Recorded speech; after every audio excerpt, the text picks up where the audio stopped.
Makadiwa amanyoni. Aiwa tiripo makadiko murori. Ndiripo hapo makadiwa. Tiripo hedu makadiko masango. Tiripo hedu makadiwa. Aiwa tinofara chose. Seku. Ndinoda kudedza. Pandafona nchiti mama wari kurwara. Angari manyipo. Ambuya. Ndibvunzirei amai kuti kamunhu akakaya. Handisi kuziva kuti mukwasha kana kuti munhu wavo. Amai tsana kuti ambuya ndibvunzirei. Bvunzai zvenyu kuna ambuya iva. Uri kuti ambuya bvunzai. Taura nyaya yako iwe. Sekuru bvunzai hanzvadzi yenyu kuti akakaya. Musanditi sekuru. Amanyoni. Hanziko musati nyadzisa amanyoni chiko. Mufunge hanzvadzi zvakangoitika ndizvokuti. Taurai musagambika. Hanzvadzi yenyu muri kuona masvika vari kuitira anhu. Nyatsonditaurira zvakanaka nyaya. Ndoda ndinzwisise.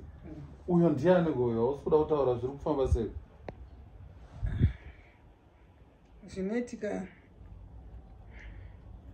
Uyu ndiye anongofungidzira kuti ndofunga.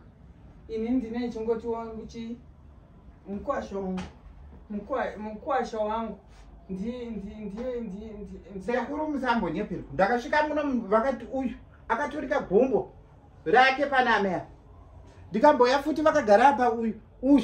Iye mukomana wamuri kuona. Musambondirove negoko ramai. Sekuru bvunzai hanzvadzi yenyu chandapenga muno.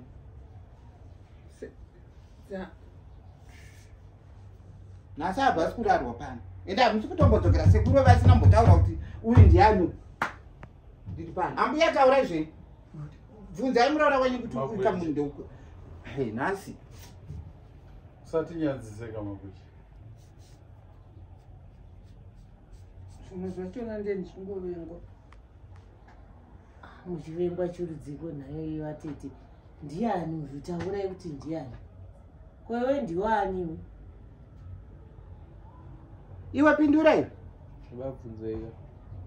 Muri kuona tiri kutenderedzwa musoro. Ndiani. Mubvunzei. Kwewe dai rakandiwani kutsvage munomba mevanhu.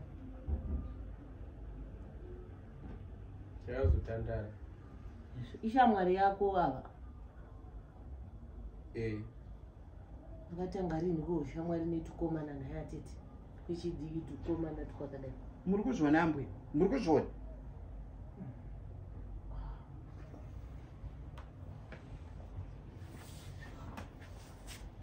Panapa